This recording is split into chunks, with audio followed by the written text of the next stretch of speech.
Hello and welcome to this video explaining this track called The Eternal Conglomerate of the Red Dwarves. It was for a video game that was never made, but we had some good ideas, so I wanted to make this track about for this socialist society of dwarves. And well, let's get right into it. Okay, so the most important thing about this track is probably the sound of the dwarves working, and that was what I started out trying to get. So the first thing I tried to do was find this big metallic pickaxe sound. So here's this, and without effects it's just like this. Oh.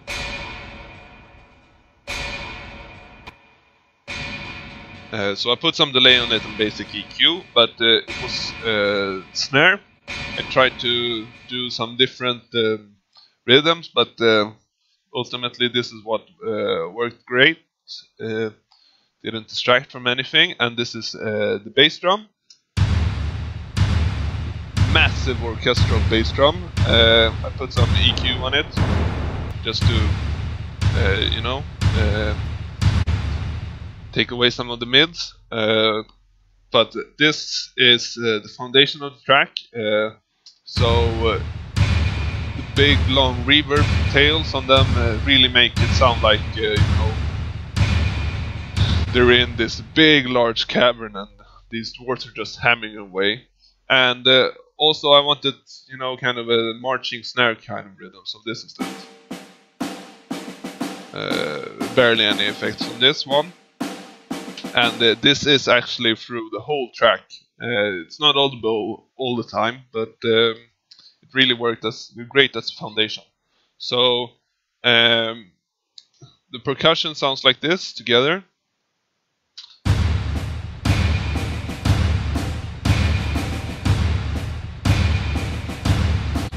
And then I wanted this kind of I was kind of inspired by some World of Warcraft music, where they have like these orcs in the background. So I wanted to make some dwarves, like hammering away, ho, ha, and I didn't have any samples for those, so I had to make it myself. This is what it sounded like in the end. When you hear this in solo, you can kind of hear that it's just me. But in the context of the track, you can barely hear anything else. So, and I wanted to that you can barely hear that it's me. Okay, so this is just me. Some slight compression and some EQ, just to make it a bit more far away. And so I made this for 8 tracks, 100% left, 100% right, 80% left and right, 50 left and right, and then 20 left and right. So this real big surround sound. And some of them, so this first one is, more cleanly done by me, and then the same style, but I use some pitch to make it a bit different. So I didn't want to make like 12 semitones, that would be crazy, but just 2, a bit subtle. This is 3 semitones, and it's more like a growl, so I tried to make all of them slightly bit different.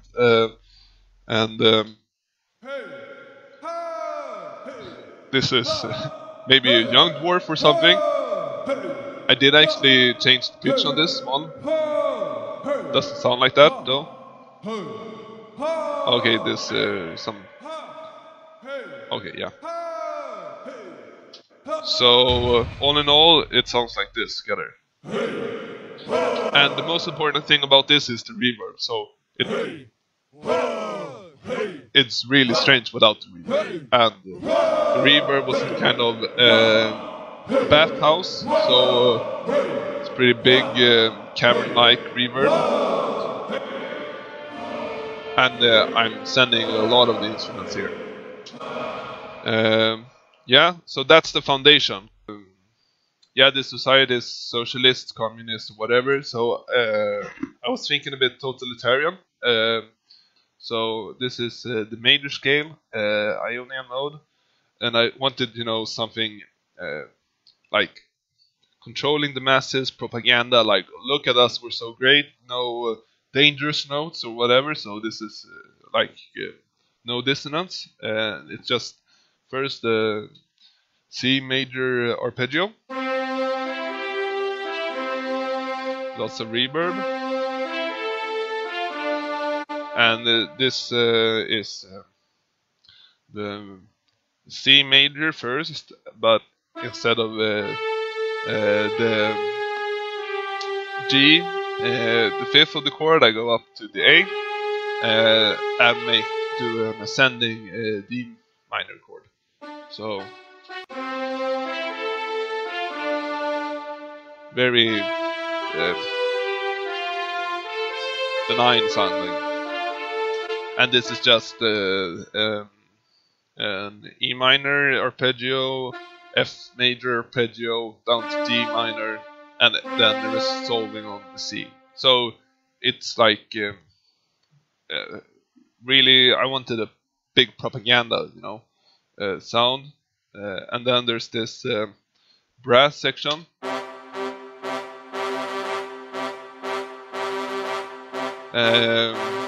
Kind of quantized.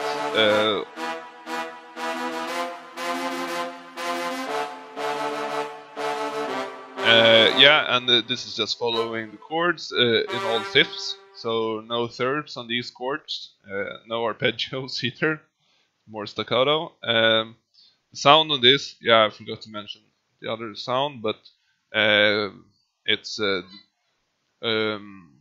sort of 3 trumpet sustained vibrato, but it sounded really good for the staccato, better than the staccato patch. So,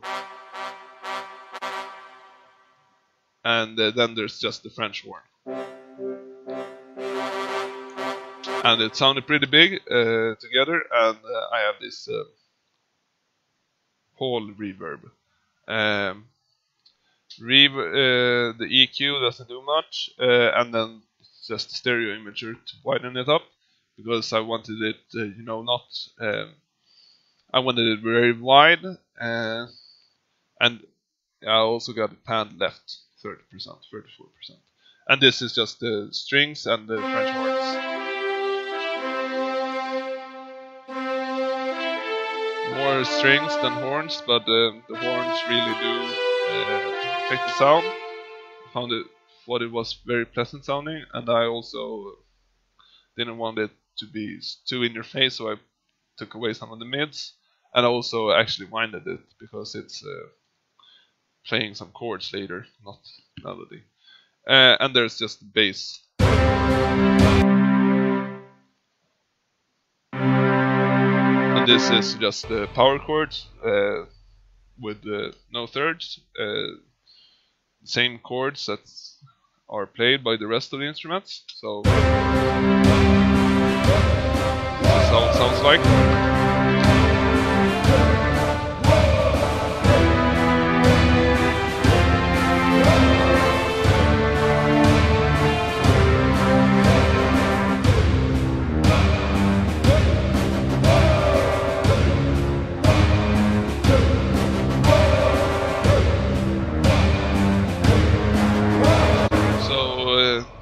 This is just the same, rhythm section, or what you want to call it, as the last part. It's the ha part, bass drum, metal kit, snare. But this time there's no big happy horn section, string and French horn section. Instead, the lead instrument is the bass, actually, as you could hear.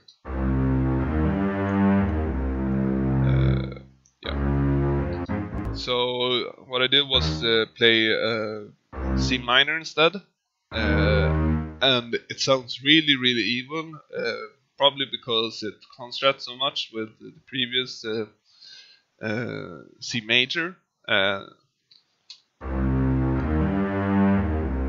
And then I wanted, kind of like the C major going up to the D minor, ascending, and then D minor ascending, as in the last part. But I think I did use the Neapolitan chord, so it's the 2 flat major.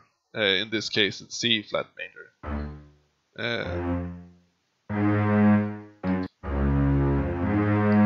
So that sounds pretty happy, but in the context it sounds pretty evil, like a Phrygian scale. Actually, this is C Phrygian, and then going down to C to really contrast with the C sharp. Then I wanted to make something more interesting than the boring melody before, so I went up to this G sharp, the flat 6, and it sounded pretty evil.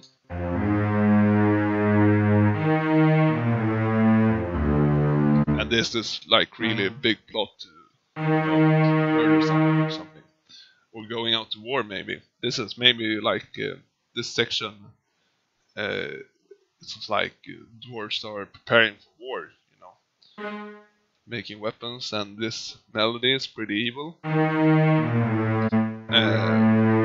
So this is, I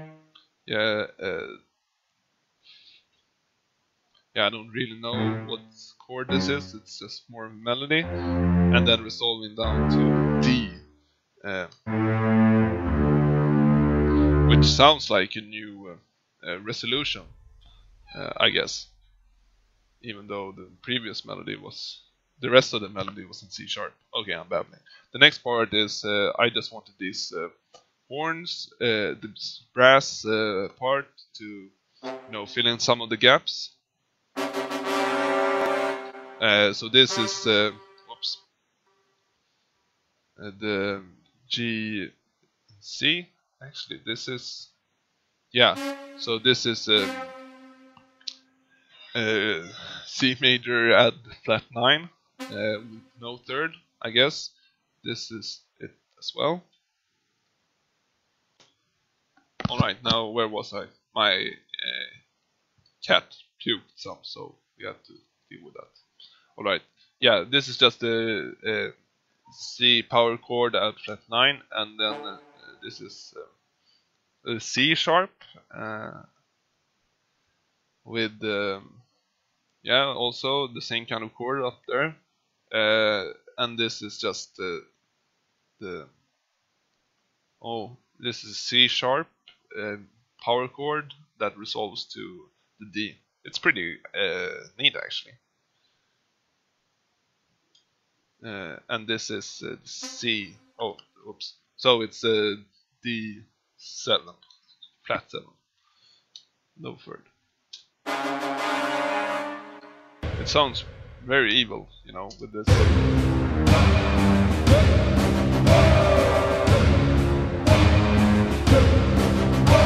And I have this A minor chord. I think it's A minor. At the end to lead into this melody that's in A minor or C major.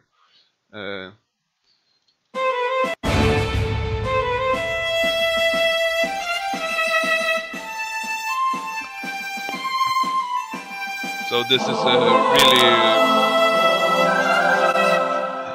emotional melody, and what I wanted was not only to, bring light to this propaganda or maybe war machine, as in the previous parts.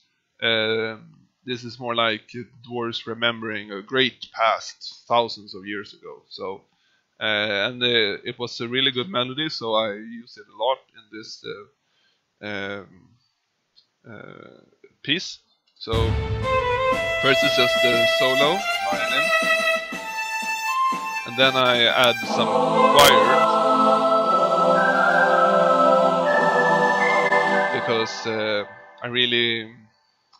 I wanted the kind of feeling that these dwarves are singing and lamenting over their lost past, great kingdom of the past or something.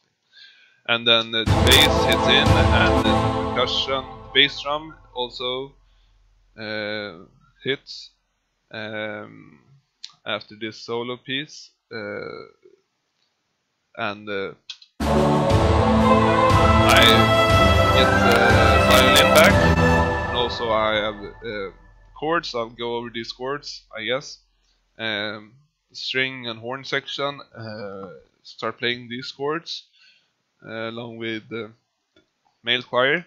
So here is the choir patch. So this is the male choir, and I split it so that this is the female choir. So this is just the melody, and first is a minor chord that's going over to F sus2 chord. I like having this C note the same, but I didn't want this also to be the same. That's good voice leading, but it's a really cliche chord progression. Cliche, it's really good actually. So it sounds like that then. But this makes it a bit more interesting, a bit more dissonant as well, and also it provides great voice leading to the next chord, which is just a regular E minor chord. And this is actually the root going down a half step, but it worked really well because I had this sus2 resolving here,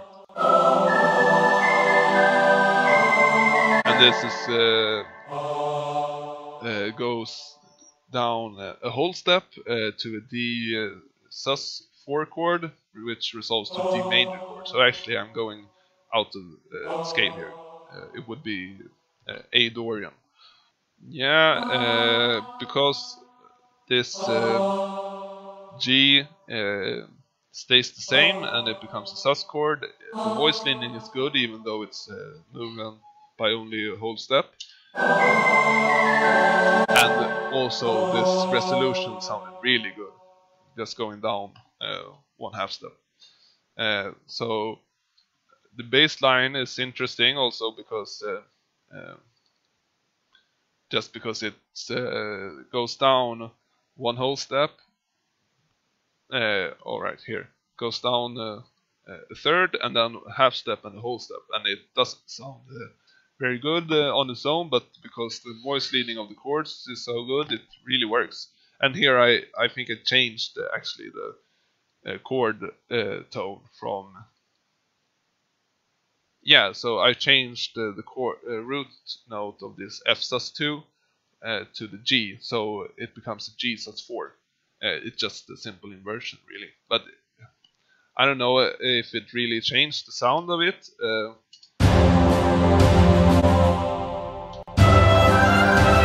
Maybe a bit, but just some variety. Yeah, and the string section is playing the same chords, and then I get back this working choir and the big metal kit, just to know up the intensity when I remove the lead instrument and the chords from the male choir, and let the male choir sing it, because I guess it's maybe the working dwarves who are singing, and maybe they're all men or they all sound like men, I don't know.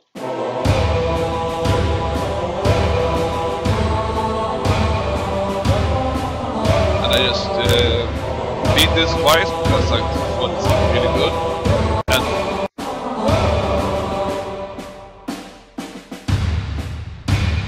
And originally I wanted to end the piece there, so this was like a callback to loop it, but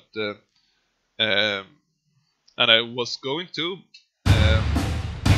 but it sounded pretty good anyways, and I jumped into this callback to the first melody, and it's actually verbatim the first melody, but it's in C minor. So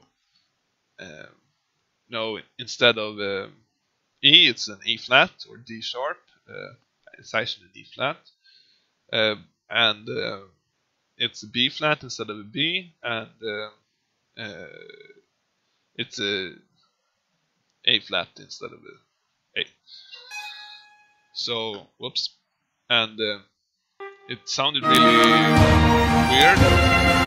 Yeah, but I changed everything to minor, and it sounded really weird because there's instead of a D minor chord, it's a D diminished.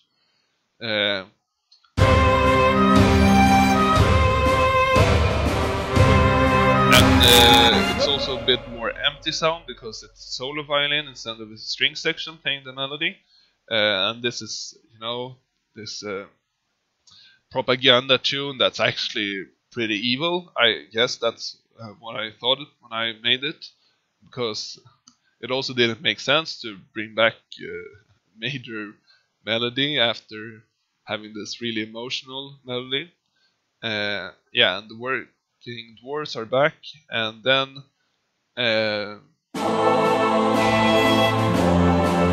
after this dissonant main melody, I go back to these you know, emotional chords. I think they're actually exactly the same, and this time I wanted to know to use the same motif as in the main first melody, but this time it's actually in A minor. So, and I changed it a bit, but the motif is the same. So it's a bit more emotional now, and I tried, well, first, so I go down to this A, which I think is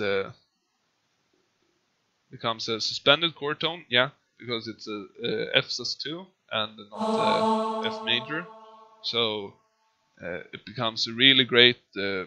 I know it sounds suspended, even though it's actually should be chord tone, so that's why it sounds so great.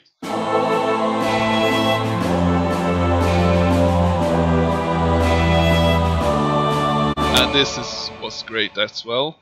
It's E minor chord, I think. I play here G, which is third in it, and then up to the B, which is the fifth, and here the E. So it's an E minor arpeggio, even if I don't start at the E. Go back to the B, and then there's the D, which is the root note of the final chord. So it was a great resolution. No, it isn't.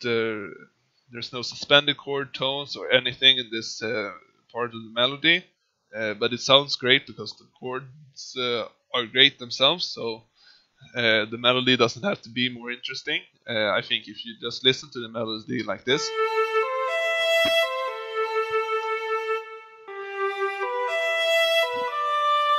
it's not as good. But it is good because, you know, you can hear the chords in it. And the next one is just repeating the beginning of the melody.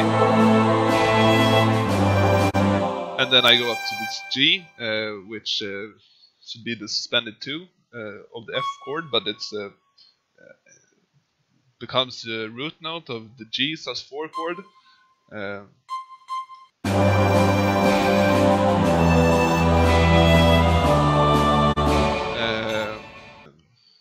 Yeah, it's some chord. I don't remember what I thought about this, but it sounded good. And this then it's resolved into the D, which is the root note again. Oh, there comes my cat, and he's blocking my screen, so I'm supposed to be recorded. Ah! Okay, sorry about that. Okay, where was I? Alright, yeah, so the next part is just this good, the same chord progression, but it's focus on the brass.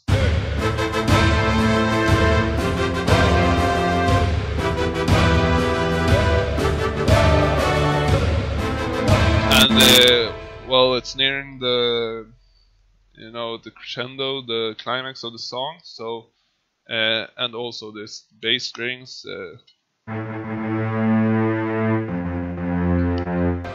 So just the same rhythm, but the brass sounded really good like this. So I also took them to the center, 2% left, but it's actually the center, and I automated up the volume and then down because the melody is back, this time in the string section.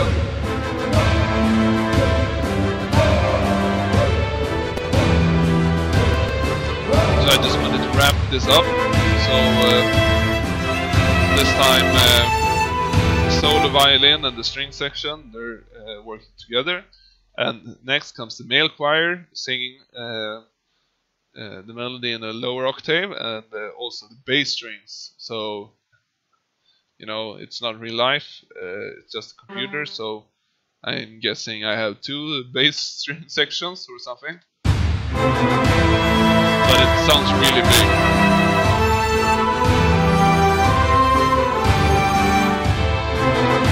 And then the strings play both the melody and the chords, and it looks really weird, but what can I say? It sounded really good.